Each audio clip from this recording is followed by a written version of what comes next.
December 15 എൻ്റെ delivery date പറഞ്ഞിരുന്നത്. പക്ഷെ ഞാൻ എനിക്ക് നവംബർ 27 രാത്രി, അതായത് 12 മണിക്ക് ശേഷം നവംബർ 26 12 മണി കഴിഞ്ഞാൽ നവംബർ 27 നവംബർ 27 1:30 ആയപ്പോഴത്തേക്കും എനിക്ക് വാട്ടർ ബ്രേക്ക് ആയിട്ട് ഞാൻ ബെഡിൽ കിടന്ന് ഉറങ്ങുമായിരുന്നു. നല്ല ഉറക്കമായിരുന്നു. നല്ല ഉറക്കത്തിൽ കൺട്രോൾ ചെയ്യാൻ പറ്റാതെ ഫ്ലൂയിഡ് ഇങ്ങനെ പോകുന്നത് എനിക്ക് മനസ്സിലായി. ഞാൻ ഉറക്കത്തിൽ നിന്ന് ചാടി എഴുന്നേറ്റ് നേരെ ബാത്റൂമിൽ ഓടിയപ്പോഴത്തേക്ക് ഞാൻ ആദ്യം വിചാരിച്ചത് ഞാൻ തന്നെ അറിയാതെ ഞാൻ മൂത്രമൊഴിച്ച് പോയി എന്നാണ് വിചാരിച്ചത്. അങ്ങനെയാണ് ഞാൻ വെപ്രാളപ്പെട്ട് ഓടിയപ്പോഴത്തേക്ക് എനിക്ക് മനസ്സിലായി, ഇല്ല, യൂറിൻ പോയതല്ല, ഇത് വേറെന്തോ സംഭവമാണ് എന്നുള്ളത് മനസ്സിലായി. അങ്ങനെ ഞാൻ വെയിറ്റ് ചെയ്തു. ബാത്റൂമിൽ തന്നെ ഒരു 5 മിനിറ്റ് ഞാൻ വെയിറ്റ് ചെയ്തപ്പോൾ വീണ്ടും പോയി. അപ്പോൾ എനിക്ക് പേടിയായി, എന്തോ ഇത് എന്നുള്ളൊരു പേടിയായി. അങ്ങനെ ഞാൻ ഇറങ്ങി വന്നിട്ട് അമ്മേനെ വിളിച്ചു. അമ്മ അപ്പുറത്തെ റൂമിലാണ് കേട്ടോ കിടന്നുകൊണ്ടിരുന്നത്. ഇങ്ങനെ അമ്മയെ വിളിച്ചു, അമ്മ ഇതേപോലെ ഇങ്ങനെ പോയി, ഞാൻ ആദ്യം വിചാരിച്ചത് യൂറിൻ പോയതാണെന്നാണ്, പക്ഷേ അല്ല, വേറെന്തോ സംഭവമാണ്, ഒന്ന് നോക്ക് എന്ന് പറഞ്ഞിട്ട് അമ്മയെ വിളിച്ചു. അമ്മ നോക്കിയിട്ട് അമ്മയ്ക്ക് പ്രത്യേകിച്ചൊന്നും മനസ്സിലാവാത്തതുകൊണ്ട് അമ്മ ചേച്ചിയെ വിളിച്ചു. എൻ്റെ മൂത്ത ചേച്ചി ഉണ്ടായിരുന്നു ഞങ്ങളുടെ കൂടെ. ചേച്ചി വിളിച്ചപ്പോഴത്തേക്കും ചേച്ചി പറഞ്ഞു, വാട്ടർ ബ്രേക്ക് ആയതായിരിക്കും, നമുക്കൊരു 10 മിനിറ്റ് ഒന്ന് വെയിറ്റ് ചെയ്യാം, വീണ്ടും പോവുകയാണെന്നുണ്ടെങ്കിൽ ഓക്കെ ഫൈൻ, നമുക്ക് ഡോക്ടറെ വിളിക്കാം എന്ന് പറഞ്ഞു. 10 മിനിറ്റ് വെയിറ്റ് ചെയ്യേണ്ടി വന്നില്ല. അപ്പോൾ വീണ്ടും പോയി. കുറേശ്ശെ ആയിട്ടാണ് കേട്ടോ പോണേ, ഒരുമിച്ചല്ല എനിക്ക് പോയത്, കുറേശ്ശെ ആയിട്ടാണ് പോയത്. അപ്പം വീണ്ടും പോയപ്പോഴത്തേക്കും ചേച്ചി പറഞ്ഞു, ഇനി വെയിറ്റ് ചെയ്യേണ്ട, നീ ഡോക്ടറെ വിളിയെന്ന് പറഞ്ഞു. അങ്ങനെ ഞാൻ ഡോക്ടറെ വിളിച്ചപ്പോഴത്തേക്കും ഭാഗ്യം പോലെ അന്നത്തെ ദിവസം എന്നെ നോക്കിക്കൊണ്ടിരുന്ന ദിവ്യ ഡോക്ടർ തന്നെയാണ് ഹോസ്പിറ്റലിൽ അന്ന് നൈറ്റ് ഡ്യൂട്ടി ഉണ്ടായിരുന്നത്. അതേപോലെ അന്നൊരു സൺഡേയുമാണ്. അപ്പം ഡോക്ടർ പറഞ്ഞു, വാട്ടർ ബ്രേക്ക് ആയതാണെന്നുണ്ടെങ്കിൽ വെയിറ്റ് ചെയ്യാൻ നിൽക്കണ്ട, പെട്ടെന്ന് ഇങ്ങ് പോരെ എന്ന് പറഞ്ഞു. അങ്ങനെ ആവശ്യമുള്ള സാധനങ്ങളും ഡെലിവറിക്കും ബാക്കി കാര്യങ്ങൾക്കും കുഞ്ഞിനും എനിക്കൊക്കെ ആവശ്യമായിട്ടുള്ള സാധനങ്ങളുമായിട്ട് നേരെ ഹോസ്പിറ്റലിലോട്ട് പോയി. വെച്ച് പിടിച്ചു ഹോസ്പിറ്റലിൽ ചെന്നു. അപ്പോൾ എനിക്ക് പെയിനും കാര്യങ്ങളൊന്നുമില്ല, തീരെയും എനിക്ക് പെയിൻ സ്റ്റാർട്ട് ചെയ്തിട്ടൊന്നുമില്ല. ഇങ്ങനെ വാട്ടർ ബ്രേക്കായി പോകുന്നു എന്നുള്ളതല്ലാതെ ഞാൻ എപ്പോഴത്തെയും പോലെ കൂളാണ്. എനിക്ക് പെയിനോ അല്ലെങ്കിൽ എന്തെങ്കിലും ഇറിറ്റേഷനോ ബുദ്ധിമുട്ടോ ഒന്നുമില്ല. അങ്ങനെ ഞാൻ ഹോസ്പിറ്റലിൽ ചെന്നു. നൈറ്റ് 2 മണി കഴിഞ്ഞ് 2:30 ഹോസ്പിറ്റലിൽ ചെന്നു. അപ്പോൾ എൻ്റെ ഹസ്ബൻഡ് എൻ്റെ കൂടെ അല്ല, ഹസ്ബൻഡിൻ്റെ വീട്ടിലാണ് ഉണ്ടായിരുന്നത്. പുള്ളി അവിടെ നിന്ന് വന്നു, ഞങ്ങൾ ഇവിടെ നിന്ന് എത്തി. എനിക്ക് പുള്ളിയെ കാണാൻ പറ്റിയില്ല കേട്ടോ. പുള്ളിയെ കാണുന്നതിന് മുന്നേ വാട്ടർ ബ്രേക്ക് ആയി എന്നുള്ളത്, അതായത് സൺഡേ ആയതുകൊണ്ട് ഹോസ്പിറ്റൽ ഫുള്ള് ക്ലോസ്ഡ് ആയിരുന്നു. ഡെലിവറിക്കൊന്നും വേറെ ആൾക്കാരില്ലാത്തതുകൊണ്ട് ആ ഒരു ബിൽഡിങ് അടച്ചിട്ടേക്കുമായിരുന്നു. ആളില്ല, വാർഡിൽ മാത്രമേ ഉള്ളൂ. അപ്പം പുറത്തുനിന്ന് ആൾ രാത്രി അതിൻ്റെ ഉള്ളിലേക്ക് കയറാതിരിക്കാൻ വേണ്ടി അവർ ലോക്ക് ചെയ്യും. അപ്പോൾ അതിൻ്റെ ഫ്രണ്ടിൽ ചെന്നിട്ട് ഡ്യൂട്ടി കൊണ്ടുവന്ന നേഴ്സിനെ വിളിച്ചപ്പോഴത്തേക്കും നേഴ്സ് പറഞ്ഞു, എന്ത് പറ്റിയ കാര്യമൊക്കെ അന്വേഷിച്ചപ്പോഴത്തേക്ക് ഇതേപോലെ വാട്ടർ ബ്രേക്ക് ആയിട്ടാണ് ചെന്നതെന്നുള്ള കേസ് പറഞ്ഞു. അങ്ങനെ പെട്ടെന്ന് എന്നെ ഉള്ളിലേക്ക് കയറ്റി. എന്നെ മാത്രമേ ഉള്ളിലേക്ക് കയറ്റിയുള്ളൂ, ബിൽഡിങ്ങിൻ്റെ ഉള്ളിലേക്ക് എന്നെ മാത്രമേ കയറ്റിയുള്ളൂ. എന്നിട്ട് പുറത്തു നിന്ന് ആൾക്കാരോട് പറഞ്ഞു, പെട്ടെന്ന് പോയി OP ടിക്കറ്റ് എടുത്തിട്ടോ എന്ന് പറഞ്ഞു. എന്നിട്ട് എൻ്റെ സ്കാനിങ് റിപ്പോർട്ടും ബാക്കി ഡോക്ടർ കണ്ട ബാക്കി പേപ്പേഴ്സും എല്ലാം ഫയലെല്ലാം കൂടെ നേഴ്സിൻ്റെ കയ്യിൽ കൊടുക്കാൻ പറഞ്ഞു. നേഴ്സിൻ്റെ കയ്യിൽ കൊടുത്തു. ഞാൻ വീണ്ടും ഒബ്സർവേഷൻ റൂമിനകത്തേക്ക് കയറി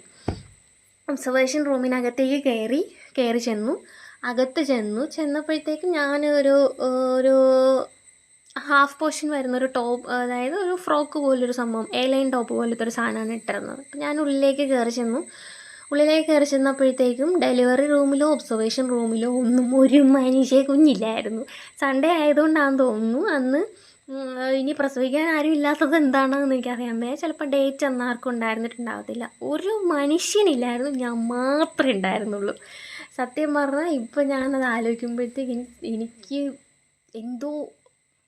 എന്തോ ദൈവത്തിൻ്റെ കാരുണ്യം കിട്ടിയെന്നേ ഞാൻ പറയത്തുള്ളൂ. വേറെ ആരുമില്ലാതെ ഞാൻ മാത്രമേ ഉണ്ടായിരുന്നുള്ളൂ. അപ്പം ഞാൻ ഉള്ളിലേക്ക് കയറി ചെന്നു കഴിഞ്ഞപ്പോഴത്തേക്കും അവിടെ നിൽക്കുന്ന സിസ്റ്റർ കാര്യങ്ങളൊക്കെ അന്വേഷിച്ചു, എന്താണ് എങ്ങനെയാണെന്നുള്ള കാര്യങ്ങളൊക്കെ ചോദിച്ചതിന് ശേഷം നമ്മളെ അവിടെ ഉള്ളൊരു സ്റ്റാഫിൻ്റെ അടുത്തേക്ക് പറഞ്ഞു വിടുന്നത് നമ്മുടെ പ്രൈവറ്റ് പാർട്സിലുള്ള, അതായത് നടുവിലെയും പ്രൈവറ്റ് പാർട്സിലെയും ഹെയറൊക്കെ റിമൂവ് ചെയ്ത് ക്ലീൻ ചെയ്ത് നിർത്താൻ വേണ്ടിയിട്ടാണ്. അപ്പം എനിക്ക് ആ ഒരു പണിയെടുക്കുന്ന ആ ഒരു അമ്മേനെ കണ്ടപ്പോഴത്തേക്കും പാവം തോന്നി കേട്ടോ. എത്ര പേരുടെ അവർ ചെയ്യുന്നുണ്ടാവും എന്നുള്ളൊരു ചിന്ത എനിക്ക് വന്നു. അതായത് പാവമല്ലേ അവരങ്ങനെ ചെയ്യേണ്ടി വരുന്നത്, അവരെ ഗതികേടുണ്ടല്ലേ എന്ന് ഓർത്തിട്ട്, ഗവൺമെൻറ് സർവീസിലാണെങ്കിൽ അത് ചെയ്യേണ്ടി വരുന്നത് ഒരു പാവമല്ലേ എന്ന് ഓർത്ത് എനിക്ക് സഹതാപം തോന്നിയായിരുന്നു അവരുടെ അടുത്ത്.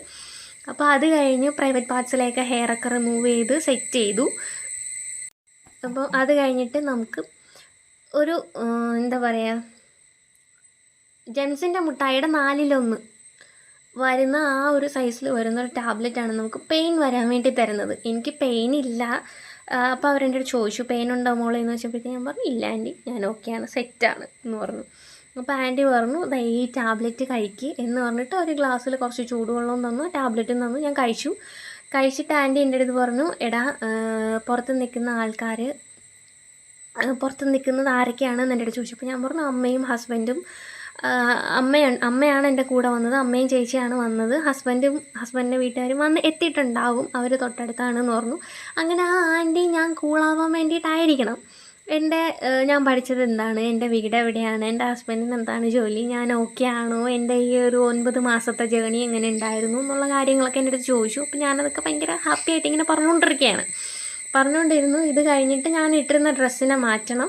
അതായത് നമ്മുടെ ഗവൺമെൻറ് ഹോസ്പിറ്റലിൽ നമ്മൾ ഡെലിവറിക്ക് ചെല്ലുമ്പോഴത്തേക്കും കൈലി മുണ്ട് അല്ലെങ്കിൽ അതുപോലെ കൈലി മുണ്ട് പോലുള്ളൊരു സാധനമായിരിക്കും നമുക്ക് ബോട്ടം പൊസിഷനിൽ എടുക്കാനായിട്ട് അവർ പ്രിഫർ ചെയ്യുക. മുകളിലത്തേക്ക് ഇതേപോലെ ടീഷർട്ടോ അല്ലെങ്കിൽ ഷർട്ടോ ആയിരിക്കും അവർ ഇടാൻ പറയുക. അതായത് ഡെലിവറി ടൈമിലും ഈസി ആയിരിക്കും, അതേപോലെ ബ്രസ്റ്റ് ഫീഡിങ് ചെയ്യാനും കുറച്ചുകൂടെ കംഫർട്ടബിൾ ആയിരിക്കും എന്നുള്ള രീതിക്കാണ് അവർ ആ ഡ്രസ്സ് പറയണത്. അപ്പം പുറത്ത് നിന്ന് എൻ്റെ അമ്മയെടുത്തെങ്ങാണ്ട് അവർ പോയി പറഞ്ഞു. അങ്ങനെ ഞങ്ങൾക്ക് അറിയത്തില്ലായിരുന്നു ഈ ഡ്രസ്സേ അവിടെ ഉപയോഗിക്കാൻ പാടുള്ളൂ എന്ന് എനിക്ക് അറിഞ്ഞുകൂടായിരുന്നു. അപ്പോൾ അമ്മ അടുത്തുള്ളൊരു ഷോപ്പിൽ പോയി സാധനമൊക്കെ മേടിച്ചുകൊണ്ടുവന്ന് എനിക്ക് തന്നു. ആ ആൻറ്റി തന്നെ എനിക്ക് ആ ഡ്രസ്സ് കൊണ്ടുവന്ന് തരുവാണ് ചെയ്തത്. കൊണ്ടുവന്ന് തന്നപ്പോഴത്തേക്കും അന്ന് ആരും ഇല്ലാത്തതുകൊണ്ടായിരിക്കണം ഞാൻ നിന്നപ്പോഴത്തേക്കും എൻ്റെ ചേച്ചിയെ കൂടെ ലേബർ റൂമിൻ്റെ ഉള്ളിലേക്ക്, അതായത് ലേബർ റൂമിൻ്റെ ഒബ്സർവേഷൻ റൂമിലേക്ക് എൻ്റെ ചേച്ചിയെ കൂടെ കയറ്റി വിട്ടു. അപ്പോൾ ചേച്ചി വന്നു, എൻ്റെ ഡ്രസ്സൊക്കെ മാറ്റി ഈ ഡ്രസ്സ് എനിക്ക് ഇട്ട് തന്ന് കുറച്ച് നേരം ടാബ്ലറ്റ് കഴിച്ചൊരു അരമണിക്കൂറിനകത്ത് എനിക്ക് പെയിൻ സ്റ്റാർട്ട് ചെയ്തപ്പോൾ എനിക്ക് സഹിക്കാൻ പറ്റണില്ല എന്നുള്ളൊരു പെയിനായി. അപ്പോൾ എൻ്റെ ചേച്ചിക്ക് എനിക്ക് ഇത്രയും പെയിൻ വരുന്നത്, ഞങ്ങളെ വീട്ടിലുള്ള ആൾക്കാർ പൊതുവേ ലോലരാണ്. അതായത് ഒരാൾക്കൊരു വേദന വരുമ്പോൾ അത് കണ്ടു നിൽക്കാൻ പറ്റാത്ത മനുഷ്യരാണ്. അപ്പം എനിക്ക് വേദന സ്റ്റാർട്ടായി, ഞാൻ കരഞ്ഞു തുടങ്ങി. അതായത് പീരിയഡ്സിൻ്റെ വേദന പോലെയാണ് വേദന സ്റ്റാർട്ട് ചെയ്ത് തുടങ്ങിയപ്പോഴത്തേക്കും എനിക്ക് സഹിക്കാൻ പറ്റില്ല എന്നുള്ളൊരു ഇതായി. അപ്പം ചേച്ചി പറഞ്ഞു എന്നെക്കൊണ്ട് നിൽക്കാൻ പറ്റത്തില്ല, ഒരു കാര്യം ചെയ്യാം, പുറത്ത് വേറൊരാളുണ്ട് അയാളെ കയറ്റി വിടാം എന്ന് പറഞ്ഞു. അങ്ങനെ ചേച്ചി പുറത്ത് പോയിട്ട് എൻ്റെ ഹസ്ബൻഡിൻ്റെ അമ്മയുടെ ചേട്ടത്തിയുടെ മോളെ ചേച്ചി എന്നാണ് ഞങ്ങൾ വിളിക്കുക, അനിമോൾ എന്നാണ് പേര്, പുള്ളിക്കാരിയെ കയറ്റി വിട്ടു. പുള്ളിക്കാരി ഭയങ്കര സ്ട്രോങ് ആണ് കേട്ടോ, ഭയങ്കര സ്ട്രോങ് ആണ്. എൻ്റെ അമ്മയ്ക്കാണെങ്കിൽ ഞാൻ കരയണയൊക്കെ കണ്ടു കഴിഞ്ഞാൽ BP ലോ ആയി, പുള്ളിക്കാരി അവിടെ വീഴും, പിന്നെ പുള്ളിക്കാരിയെ വേറെ ആരെങ്കിലും നോക്കേണ്ടി വരും എന്നുള്ളതുകൊണ്ട് എൻ്റെ അമ്മേനെ കയറ്റി വിട്ടില്ല, ചേച്ചി സമ്മതിച്ചില്ല. അങ്ങനെ അനുചേച്ചി വന്നു എന്നെ നോക്കി, പെയിൻ സ്റ്റാർട്ട് ചെയ്ത് തുടങ്ങി. എനിക്കാണെങ്കിൽ സഹിക്കാൻ പറ്റുന്നില്ല, ഞാൻ കരച്ചിലും വിളിയും ബഹളമായി. രാത്രി ആയതുകൊണ്ടും ലേബർ റൂമിലൊന്നും വേറെ ആളില്ലാത്തതുകൊണ്ടും എൻ്റെ വിളി ആ ബിൽഡിങ്ങിൻ്റെ പുറത്ത് നിന്ന് എൻ്റെ ഹസ്ബൻഡ് കേട്ടു. പുള്ളിക്കാരൻ അവിടെ ഇരുന്ന് കരയാൻ തുടങ്ങി. അയ്യോ എൻ്റെ ഭാര്യയ്ക്ക് വേദന, എൻ്റെ ഭാര്യ അങ്ങനെ കരയുന്നു ഇങ്ങനെ കരയുന്നു എന്നുള്ള രീതിക്ക് പുള്ളിക്ക് സങ്കടമായി. പുള്ളി അവിടെ ഒരു മരത്തിൻ്റെ മൂട്ടിലാണ്, എൻ്റെ ഫ്രണ്ടിലൊരു മരമുണ്ട് കേട്ടോ, എൻ്റെ മരത്തിൻ്റെ മൂട്ടിലിരിക്കുമായിരുന്നു. പുള്ളി അവിടെ ഇരുന്ന് കരയാൻ തുടങ്ങി. പുറത്ത് അമ്മയ്ക്കൊക്കെ എൻ്റെ വിളി കേൾക്കാൻ പറ്റുന്നുണ്ട്, അമ്മയ്ക്കൊക്കെ പേടിയായി തുടങ്ങി. അതായത് ഞങ്ങൾ ലോലരാണ്, ഞങ്ങൾക്ക് ഒരാൾ കരയുന്നത് കണ്ട് അവർ കരയണം ഇങ്ങനെ ഇരിക്കാൻ പറ്റത്തില്ല. അവർ കരയുന്നത് കണ്ട് ഞങ്ങൾ കരയും, എന്താണ് കാര്യമൊന്നും പോലും അറിയണ്ട, ഞങ്ങൾ കരയും, അങ്ങനെയുള്ള മനുഷ്യരാണ് ഞങ്ങൾ. അപ്പോൾ എനിക്ക് വേദന തുടങ്ങി, ഞാൻ കരഞ്ഞു തുടങ്ങിയപ്പോഴത്തേക്കും എല്ലാവർക്കും ടെൻഷനായി തുടങ്ങി. പക്ഷേ ചേച്ചി ഭയങ്കര ബോൾഡാണ് കേട്ടോ, ഭയങ്കര സപ്പോർട്ടീവാണ്, ഭയങ്കര ബോൾഡാണ്. അപ്പോൾ നമ്മളിങ്ങനെ വേദന എടുത്തൊരു പകുതിയിലൊക്കെ എത്തുമ്പോഴത്തേക്കും, പകുതിയൊന്നും എത്തില്ല, തുടങ്ങി കുറച്ച് നേരം കഴിയുമ്പോഴത്തേക്കും നമുക്ക് എനിമ വയ്ക്കും. ഗവൺമെൻറ് ഹോസ്പിറ്റൽ അങ്ങനെയാണ്, എനിമ വയ്ക്കും. എനിമ വെച്ച് വയറിനെ ക്ലീൻ ചെയ്യും. അതായത് നമ്മുടെ വയറിലുള്ള വേസ്റ്റ് എല്ലാം കളയാൻ വേണ്ടിയിട്ട് വയറ് ക്ലീൻ ചെയ്യും. എനിമ വെച്ചപ്പോഴത്തേക്കും വേദനയും ബാത്റൂമിൽ പോകാനുള്ള ടെൻഡൻസിയും എല്ലാം കൂടെ ആയപ്പോൾ എൻ്റെ കൺട്രോൾ വിട്ടു. അപ്പോൾ എൻ്റെ ചേച്ചിയും കൂടെ ലേബർ റൂമിൻ്റെ ഞാൻ കിടക്കുന്ന ഒബ്സർവേഷൻ റൂമിനകത്തോട്ട് വന്നു. എനിക്കങ്ങ് ടോയ്ലറ്റിൽ പൊക്കോളാൻ വയ്യാതെ മുട്ടി അങ്ങ് എത്തി എന്നുള്ള അവസ്ഥ എത്തി. അപ്പോൾ എൻ്റെ ചേച്ചി വന്നു, ഞാൻ ഉടുത്തിരുന്ന കയ്യിലേക്ക് ഉരിഞ്ഞ് ബെഡിലോട്ട് ഇങ്ങനെ എറിഞ്ഞിട്ട് ഞാൻ ടോയ്ലറ്റിൽ പോയി. അപ്പോൾ ടോയ്ലറ്റിൽ പോയപ്പോഴത്തേക്കും ചേച്ചി പറഞ്ഞിട്ടുണ്ടായിരുന്നു, എടാ മുക്കരുത്, അവിടെ ചെന്ന് ഇരിക്കുകയേ ചെയ്യാവുള്ളൂ, എനിക്കറിയാം എനിമ വയ്ക്കുമ്പോൾ എങ്ങനെയാണെന്നുള്ളത് എനിക്കറിയാം, അവിടെ പോയിരുന്ന് മുക്കരുത്, ഒരു കാരണവശാലും നീ മുക്കരുത്, അവിടെ ചെന്നാൽ ക്ലോസറ്റിൽ ചെന്ന് ഇരിക്കുകയേ ചെയ്യാവുള്ളൂ എന്ന് പറഞ്ഞിട്ടുണ്ടായിരുന്നു. അങ്ങനെ ഞാൻ ആ ക്ലോസറ്റിൽ ചെന്നിരുന്നു. രണ്ട് പ്രാവശ്യം ഞാൻ ബാത്റൂമിൽ പോയി കേട്ടോ. മോഷൻ പോകാനും യൂറിൻ പോകാനൊക്കെ ആയിട്ട്. അതായത് ഈ 2 പ്രാവശ്യം പോകുമ്പോൾ ഞാൻ ഇവിടുത്തേക്കുന്ന കയ്യിൽ വേദന കാരണം മനുഷ്യൻ സഹിക്കാൻ പറ്റത്തില്ല. നമ്മളെ നടു ഇങ്ങനെ പിടിച്ച് ഒടിക്കുന്ന കൂട്ട് വേദനയാണ്. എനിക്കാണെങ്കിൽ വേദന വരും, ഇങ്ങനെ വരും. ഒരു മിനിറ്റ് തികച്ച് വേദന, അതായത് വേദന വന്ന് ഒരു 2 മിനിറ്റ് ആ വേദന സ്റ്റേബിളായിട്ട് നിൽക്കും. അത് കഴിഞ്ഞിട്ടുള്ള 1 മിനിറ്റ് വേദന ഉണ്ടാവത്തില്ല. അപ്പം ഹോ എന്ന് തോന്നും. അടുത്ത 2 മിനിറ്റിൽ അതിൻ്റെ ഇരട്ടി വേദന വരും. അങ്ങനെ വേദന വന്നും പോയി നിന്നു. ഞാൻ അനുചേച്ചി മാത്രമുള്ളൊരു ടൈമിൽ ബെഡിൽ കിടന്ന് ഞാൻ വൊമിറ്റ് ചെയ്തു. അത് നോർമലി ആൾക്കാർക്ക് ഓരോരുത്തരുടെയും ബോഡി അനുസരിച്ച് ാണ് വോമിറ്റിങ്ങും മോഷൻ പോകുന്ന കാര്യങ്ങളൊക്കെ പറഞ്ഞതെന്ന് ഇങ്ങനെ നേഴ്സ് അവിടെ നിന്ന് പറഞ്ഞിട്ടുണ്ടായിരുന്നു. അപ്പോൾ ഞാൻ വോമിറ്റ് ചെയ്തു, 2 പ്രാവശ്യം ഞാൻ വോമിറ്റ് ചെയ്തു കഴിഞ്ഞപ്പോഴത്തേക്കും എനിക്ക് പിന്നെ എണീക്കാൻ വയ്യ, എനിക്ക് ക്ഷീണമായി, നല്ല വേദനയായി തുടങ്ങി. അപ്പം ഡ്യൂട്ടിക്കുണ്ടായിരുന്ന ഡോക്ടർ വന്നിട്ട് പറഞ്ഞു PV ചെക്ക് ചെയ്യാന്നുള്ളത് പറഞ്ഞു. PV ചെക്ക് ചെയ്തപ്പോഴത്തേക്കും കുറച്ച് ഓപ്പണായി. അപ്പോൾ എന്നെ ഇങ്ങനെ ഡെലിവറി റൂമിലോട്ട് മാറ്റി. ഡെലിവറി റൂമിൽ ചെന്ന് നമ്മൾ കിടക്കുമ്പോഴത്തേക്കും നമ്മുടെ ഡ്രസ്സൊക്കെ മാറ്റിയിട്ട് ഇങ്ങനെ 2 സൈഡിലോട്ട് മാറ്റിയിട്ട് ആ ബെഡിൽ നമ്മളിങ്ങനെ കിടത്തുവാണ് കേട്ടോ. ചേട്ടൻ സ്റ്റീലിൻ്റെ ഒരു ബെഡാണ്, അതിൽ നമ്മളിങ്ങനെ കിടത്തും. കിടത്തി അവിടെ കിടന്നിട്ട് അവരങ്ങോട്ട് മുക്കാൻ പറയും. മുക്കി ലാസ്റ്റ് എനിക്ക് മുക്കാനുള്ള ആരോഗ്യമില്ല. ഈ എന്നുള്ള സൗണ്ട് മാത്രമേ വരുന്നുള്ളൂ. എനിക്ക് പ്രഷർ കൊടുക്കാൻ പറ്റുന്നില്ല, എനിക്ക് പ്രഷർ ചെയ്യാൻ പറ്റുന്നില്ല. അങ്ങനെ ആയപ്പോഴത്തേക്കും സിസ്റ്റേഴ്സും ബാക്കി രാവിലെ ആയി കേട്ടോ. രാവിലെ 6 മണി 7 മണിയും കൊണ്ടായി. അങ്ങനെ സിസ്റ്റേഴ്സും ബാക്കി സിസ്റ്റർമാരും എല്ലാം ഡ്യൂട്ടിക്ക് വന്നിട്ടുണ്ടായിരുന്നു. അപ്പോൾ അവരെല്ലാവരും കൂടെ വന്നിട്ട് ഞാൻ 1.5 മണിക്കൂർ അവിടെ കിടന്ന് മുക്കിയിട്ടും യാതൊരുവിധ അനക്കവും ഇല്ലാത്തത് കൊണ്ട് ഡോക്ടർ പറഞ്ഞു സിസ്റ്റർമാരെ ഒന്ന് കൈവയ്ക്ക് എന്ന് പറഞ്ഞു. അങ്ങനെ സിസ്റ്റർമാർ വന്നു എൻ്റെ അടുത്ത് നല്ല പ്രഷറിൽ മുക്കാനും പറഞ്ഞു. അതായത് അറ്റ് ടൈം ഒരുമിച്ചാണ് കേട്ടോ ഈ സംഭവങ്ങൾ, ഞാൻ ഈ പറയുന്ന സംഭവങ്ങളെല്ലാം ഉണ്ടാവണേ. അത്രയും പ്രഷർ കൊടുത്ത് മുക്കാനും പറഞ്ഞു. അതേപോലെ 2 നേഴ്സുമാർ വന്നിട്ട് എൻ്റെ വയറിൻ്റെ അവിടെ നിന്നിട്ട്, വയറിൻ്റെ ഈ നെഞ്ചിൻ്റെ ഈ പോർഷൻ്റെ ഇവിടെ വന്ന് നിന്നിട്ട് താഴേക്ക് പ്രസ് ചെയ്യുകയും ചെയ്തു. അതേപോലെ ഡോക്ടർ എൻ്റെ വജൈനെ ഇങ്ങനെ ചെറുതായിട്ടൊന്ന് കട്ട് ചെയ്ത് വിടും കേട്ടോ. ഫുള്ളി ഓപ്പൺ ആയില്ല എന്നുണ്ടെങ്കിൽ ചെറുതായിട്ടൊന്ന് കട്ട് ചെയ്ത് വിട്ടു. ഈ 3 കാര്യങ്ങൾ ഒരുമിച്ച് നടന്നതുകൊണ്ട് കുഞ്ഞ് പുറത്തേക്ക് വന്നതിന് ഞാൻ അറിഞ്ഞില്ല. കുഞ്ഞ് പുറത്തേക്ക് വരുന്നു എന്നുള്ള ആ ഒരു ഇത് ഞാൻ അറിഞ്ഞില്ല. കട്ട് ചെയ്ത് വിട്ട് കുഞ്ഞ് പുറത്തേക്ക് വന്നു. അവർ കുഞ്ഞിനെ എടുത്തപ്പോഴത്തേക്കാണ് എനിക്ക് മനസ്സിലായത്, കുഞ്ഞ് പുറത്ത് വന്നു, ഞാൻ പ്രസവിച്ചു എന്നുള്ളതെനിക്ക് മനസ്സിലായത്. അവർ നേരെ കുഞ്ഞിനെ എടുത്ത് അപ്പുറത്തൊരു സ്പേസ് ഉണ്ട്, അവിടെ കൊണ്ടുപോയി അവനെ ക്ലീൻ ചെയ്തു. ക്ലീൻ ചെയ്യുന്നതിൻ്റെ കൂട്ടത്തിൽ അവരെൻ്റെ അടുത്ത് ഇങ്ങനെ പറയുന്നുണ്ട്, ആൺകുട്ടിയാണ്. ടൈം എന്ന് പറയുന്നത് 8:07 അതായത് ഞായറാഴ്ച രാവിലെ 8:07 നവംബർ 27-ാം തീയതി ഞായറാഴ്ച രാവിലെ 8:07 ഡെലിവറി നടക്കണേ എന്ന് പറയുന്നുണ്ട്. പക്ഷേ ഈ ബെഡിൽ കിടന്ന് ഞാൻ വിറയലാണ്, ഇത് എന്നും പറഞ്ഞ് വിറയ്ക്കുമായിരുന്നു. എൻ്റെ ബോഡി എനിക്ക് കൺട്രോൾ ചെയ്യാൻ പറ്റുന്നുണ്ടായിരുന്നില്ല, ഭയങ്കര വിറയലായിരുന്നു. അങ്ങനെ അവിടെ കിടന്നിട്ട് ബേബിയെ ക്ലീൻ ചെയ്തു, ബേബിയെ വൃത്തിയാക്കിയിട്ട് കൊണ്ടുവന്നിട്ട് എന്നെ തിരിച്ച് എന്നെയും ക്ലീൻ ചെയ്ത്, അതായത് വജൈന കട്ട് ചെയ്ത് വിട്ട ആ ഒരു പോർഷൻ സ്റ്റിച്ച് ചെയ്ത്, നല്ല മുറിവുണ്ടായിരുന്നു കേട്ടോ. എനിക്ക് സ്റ്റിച്ച് ചെയ്തിട്ട് എന്നെയും ബേബിയും ഒബ്സർവേഷൻ റൂമിലോട്ട് മാറ്റിയിട്ട് ഡോക്ടർ പുറത്ത് പോയിട്ട് അമ്മയെടുത്ത് പറഞ്ഞെന്ന് അത്യാവശ്യം നല്ല ബ്ലീഡിങ് ഉണ്ട് മൂക്ക്, അതുകൊണ്ട് കാര്യമായിട്ടൊന്ന് നോക്കുവാണ്. അത്യാവശ്യം നല്ല ബ്ലീഡിങ് ഉണ്ട്, അതേപോലെ ആൺകുഞ്ഞാണെന്നുള്ളത് അവരോട് പറഞ്ഞു എന്ന് അവരെന്നോട് പറഞ്ഞതാണ് കേട്ടോ. പറഞ്ഞു ഒബ്സർവേഷൻ റൂമിലോട്ട് എന്നെ മാറ്റി. ഒബ്സർവേഷൻ റൂമിൽ ഞാൻ ചെന്നപ്പോഴത്തേക്കും എൻ്റെ ചേച്ചി തന്നെയാണ് അപ്പോഴും കുഞ്ഞിനെ നോക്കാനായിട്ടും എന്നെ നോക്കാനായിട്ടും ഉള്ളിലോട്ട് വന്നത്. ചേച്ചി ഉണ്ടായിരുന്നു. അപ്പം പ്രസവിച്ച് കഴിഞ്ഞ 1/2 മണിക്കൂറിനകത്ത് നമ്മൾ ബ്രസ്റ്റ് ഫീഡ് ചെയ്യണമെന്നുണ്ട്. അങ്ങനെ എനിക്ക് ബ്രസ്റ്റ് ഫീഡിംഗ് ഒന്നും അറിയത്തില്ലല്ലോ, എങ്ങനെയാണ് കൊടുക്കേണ്ടതെന്നൊന്നും അറിയാത്തതുകൊണ്ട് ചേച്ചിയും കൂടെ ഹെൽപ്പ് ചെയ്തു. ബ്രസ്റ്റ് ഫീഡ് ചെയ്തതിന് ശേഷം നമ്മുടെ ഈ സ്റ്റിച്ച് ചെയ്തേക്കുന്ന പോർഷനിൽ ആ സ്റ്റിച്ചിൻ്റെ അവിടെ മരുന്ന് വെക്കാനും അതേപോലെ പഞ്ഞി വെച്ച് ഒപ്പിയെടുക്കാനും എന്തോ പരിപാടി അവിടെ ഉണ്ട്.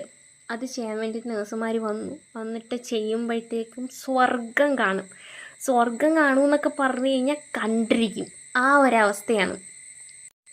സ്വർഗം കണ്ടു എന്ന് തന്നെ പറയാൻ പറ്റും. കണ്ടിട്ട് ഞാൻ തിരിച്ചു വന്നു, അത്രത്തോളം പെയിനുണ്ട്. അപ്പം അതായത് ഞാൻ പ്രസവിക്കുന്നിടം വരെ എൻ്റെ ഒപ്പം നിൽക്കാൻ വേണ്ടി ആൾക്കാർ ഇടിച്ചിടിച്ച് നിൽക്കുമായിരുന്നു. ഞാൻ പ്രസവിച്ച് കഴിഞ്ഞപ്പോഴത്തേക്കും എൻ്റെയും കുഞ്ഞിൻ്റെയും കൂടെ നിൽക്കാൻ ആളില്ലാണ്ടായി.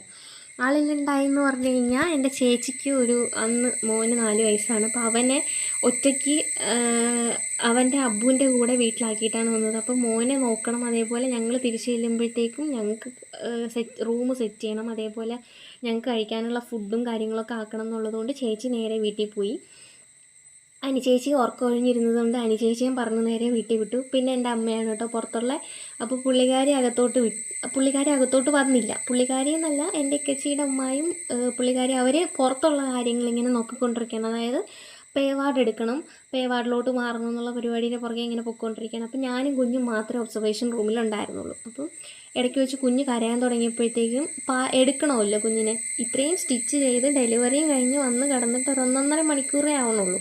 അപ്പുറത്തെ ബെഡിൽ, അതായത് ഞാൻ കിടക്കുന്ന ബെഡിൻ്റെ അപ്പുറത്തെ ബെഡിലാണ് എൻ്റെ കുഞ്ഞിനെ കിടത്തിയേക്കുന്നത്. അപ്പോൾ ഈ ബെഡിൽ നിന്ന് ഞാൻ എഴുന്നേറ്റ് പോയി അപ്പുറത്തെ ബെഡിൽ കിടന്ന് എൻ്റെ കുഞ്ഞിനെ എടുത്ത് കൊണ്ടുവന്ന് ഈ ബെഡിലിരുന്ന് എൻ്റെ കുഞ്ഞിനെ നോക്കിക്കൊണ്ടിരുന്നപ്പോഴത്തേക്കും സിസ്റ്റർ വന്നിട്ട് വഴക്ക് പറഞ്ഞു. സിസ്റ്റർ വന്നിട്ട് എന്നെ അല്ല വഴക്ക് പറയണേ, പുറത്തേക്കുന്ന ആൾക്കാരെ വഴക്ക് പറയണേ. ഇത്രയും നേരം ഇവിടെ ഇടിച്ചിടിച്ച് നിൽക്കാൻ ആളുണ്ടായിരുന്നില്ല, ഇപ്പോൾ ഈ കൊച്ചിനെ തള്ളേനെ നോക്കാൻ വേണ്ടിയിട്ട് ആരുമില്ലേ, പുറത്തായാൽ നിൽക്കണേ, പോയി നോക്കി എന്ന് പറഞ്ഞിട്ട് സിസ്റ്റർ വഴക്ക് പറഞ്ഞു. അപ്പോൾ അവിടെ നമ്മളെ ജൂനിയർ ആയിട്ടുള്ള കുറച്ച് കുട്ടികളുണ്ടായിരുന്നു. അവർ വന്നിട്ടാണ് കേട്ടോ എന്നെയും കുഞ്ഞിനെ നോക്കിയത്. അതിലൊരു കൊച്ചാണെന്നുണ്ടെങ്കിൽ മോനെ തറയിൽ വെക്കാണ്ട് ഇങ്ങനെ കൊണ്ട് നടക്കുമായിരുന്നു. അത് കഴിഞ്ഞ് അതൊക്കെ കഴിഞ്ഞൊരു ഒന്നൊന്നര മണിക്കൂറല്ല, 2-3 മണിക്കൂറെന്തോ കഴിഞ്ഞെന്ന് തോന്നുന്നു.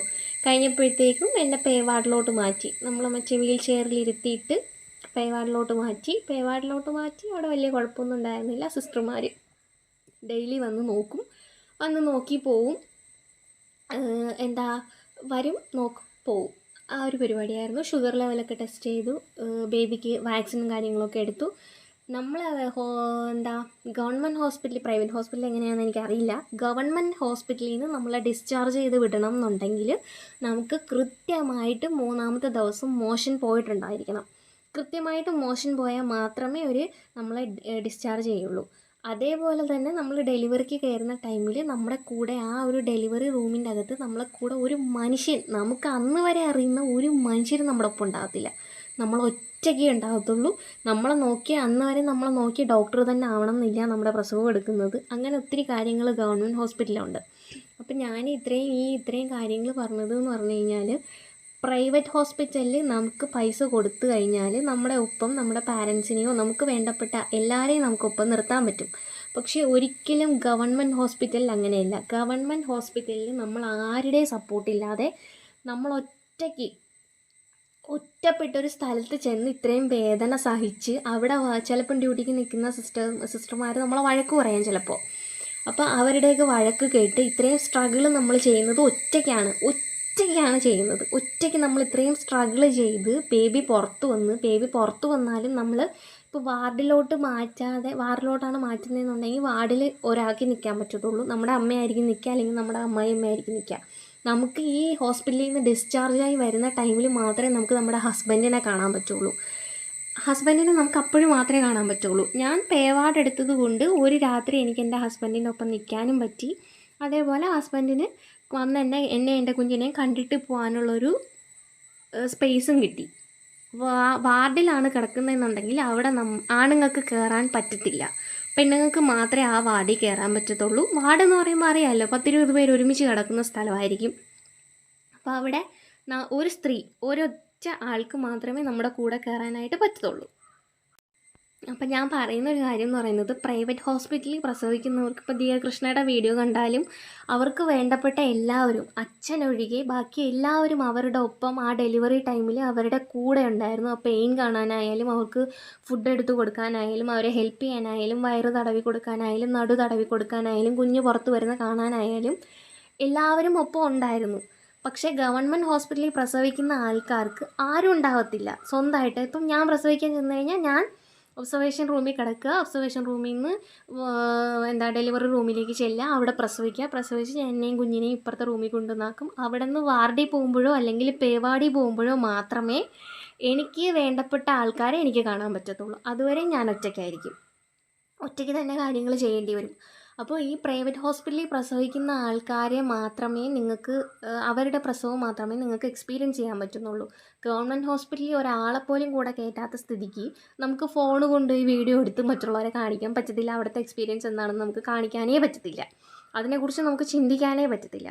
അപ്പം ആ വീഡിയോസിൻ്റെ അടിയിൽ വന്ന് കമൻറ്റ് ചെയ്ത ആൾക്കാരോട് എനിക്ക് പറയാനുള്ളത്, ഗവൺമെൻറ് ഹോസ്പിറ്റലിൽ പ്രസവിക്കുന്ന ആൾക്കാർ മനുഷ്യരാണ്. അവർക്കും വേദനയും നൊമ്പലവും ഒക്കെ എടുത്ത് തന്നെയാണ് പ്രസവിക്കുന്നത്. ഈ 12,000 15,000 രൂപ കൊടുത്ത് ഒരു റൂമിൽ ഒരു ദിവസത്തേക്ക് ഇത്രയും ഫണ്ടിറക്കി, ചിലപ്പോൾ നമ്മൾ പ്രസവം കഴിഞ്ഞ് 3 ദിവസം നമ്മൾ ആ റൂമിൽ കിടക്കേണ്ടി വരും. പ്രസവത്തിന് മുന്നേ ചിലപ്പോൾ 2 ദിവസം മുന്നേ അഡ്മിറ്റ് ആവേണ്ടി വരും. അങ്ങനെ ഒരു 3 4 5 ദിവസത്തേക്ക് നമുക്ക് ഈ 12,000 രൂപ പെർ ഡേ വെച്ച് നമുക്ക് ചിലവാക്കാൻ, അതായത് 60,000 രൂപയോളം ഒരു ഡെലിവറിക്ക് വേണ്ടി ചിലവാക്കാൻ വേണ്ടി കയ്യിൽ കാശുണ്ടാവണം എന്നില്ല. അത്രയും ഫണ്ട് ഒരുമിച്ച് ഇറക്കാൻ കയ്യിലുള്ളവരായിരിക്കണം എന്നില്ല. അങ്ങനെയുള്ള മനുഷ്യർ എന്തായാലും ഗവൺമെൻറ് ഹോസ്പിറ്റലിനെ ആശ്രയിക്കുന്ന ആൾക്കാരായിരിക്കും. അപ്പോൾ അതിൻ്റെ അടിയിൽ വന്നിരുന്നിട്ട് കമൻറ്റ് ചെയ്യരുത്. അതായത് നിങ്ങൾ പ്രസവിക്കേണ്ട, നിങ്ങൾക്ക് അത്രയും പൈസ ഇല്ല, നിങ്ങൾക്ക് അത്രയും ചെയ്യാൻ പറ്റത്തില്ല എന്നുണ്ടെങ്കിൽ നിങ്ങൾ പ്രസവിക്കേണ്ട എന്ന് പറയുന്നതിൽ എന്ത് മാന്യതയാണെന്ന് എനിക്ക് അറിയാൻ പറ്റുന്നില്ല, എനിക്ക് മനസ്സിലാവുന്നില്ല. അപ്പോൾ എൻ്റെ എക്സ്പീരിയൻസ് ഇതാണ്. ഇതേപോലെ ഗവൺമെൻറ് ഹോസ്പിറ്റലിൽ ഡെലിവറി കഴിഞ്ഞാൽ ഇതേ സെയിം അല്ലെങ്കിൽ ഇതുപോലുള്ള എക്സ്പീരിയൻസ് ഉള്ള ആൾക്കാർ വീഡിയോയുടെ താഴെ കമൻറ്റ് ചെയ്യുക. അപ്പോൾ ബൈ സീ യു പറയുന്നതിന് മുന്നേ എന്നെ ഒന്ന് സപ്പോർട്ട് ചെയ്യുക, എൻ്റെ ചാനലൊന്ന് സപ്പോർട്ട് ചെയ്യുക. ഒരു 140 സബ്സ്ക്രൈബേഴ്സുമായിട്ട് ഇരിക്കുന്ന ഒരാളാണ് ഞാൻ. ദയവ് ചെയ്ത് എന്നെ ഒന്ന് സപ്പോർട്ട് ചെയ്ത് പ്രോത്സാഹിപ്പിച്ച് മുമ്പോട്ട് കൊണ്ടുവരിക. ഞാൻ ഇത്രയും പറയുന്നില്ലേ നിങ്ങൾക്ക് വേണ്ടി, അല്ലെങ്കിൽ ഞാൻ ഇത്രയും പറഞ്ഞില്ലേ, അപ്പോൾ എന്നെ ഒന്ന് സപ്പോർട്ട് ചെയ്യുക. അപ്പോൾ ഇന്ന് ഇത്രയേ ഉള്ളൂ. നാളെ വേറെ എന്തെങ്കിലും കണ്ടൻറ്റുമായിട്ട് വരാം.